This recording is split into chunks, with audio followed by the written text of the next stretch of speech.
but I want to know, what does it feel like when you go through a journey like that, when you really accomplish something that is so challenging to accomplish? You just are going, as soon as I get there, I'm going to be great. I'm going to, now I made my 100,000, I'm going to be happy. If I make 250,000, then I'm going to be happy. Then if I make $1 million, I'll be happy. When did you set into? You know, it's... And what point did you say, I'm going to start giving back?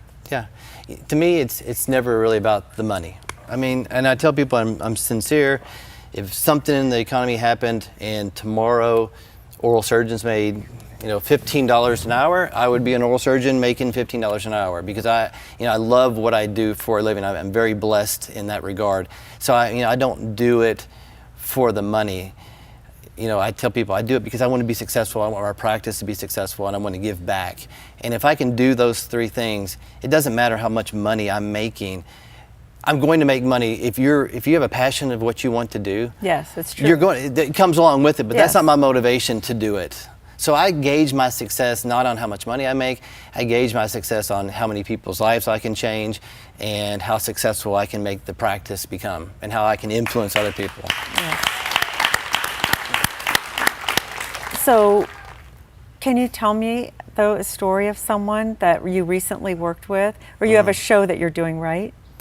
Yeah, so we were contacted from someone in LA, and they've heard of all the free stories that all the free surgeries that we give away, and all the lives that we change, and and they contacted us about doing a show, and so we thought about it, and I agreed to do the show, and I started researching the shows, and you look at Botched and Dr. 90210 and some of these other medical shows, and if you look at these shows, the one common factor that these have is you're taking people and doing cosmetic surgery on them, but these people have a lot of money, so you're kind of changing their life a little bit, but from a financial standpoint, they can afford to have this done. Yes. We're taking people and we're giving that same effect for people who can't afford this stuff. The great thing about the surgeries that we do, it is a life-changing procedure. And I just done a vet. This guy was a veteran. He was in the Vietnam War. He was a victim of Agent Orange. He has deterioration of his mouth, PTSD issues. He doesn't have much confidence.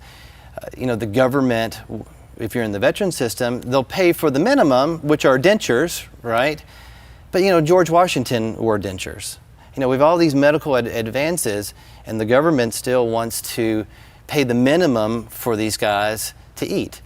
So this guy comes to us, and the government's not going to pay $50,000 for him. He can't afford the $50,000, and he's one of the guys that we chose due to his dedication in the service to our country. So we chose this guy, and we did surgery on this guy.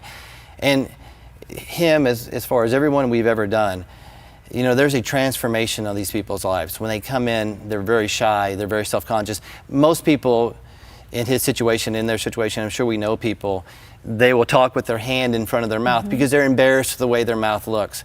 And studies have shown when you meet somebody, the two things you notice on that person first are their eyes and their mouth. Absolutely, absolutely. And these people cover their mouth up because they know that people are going to be judgmental of them.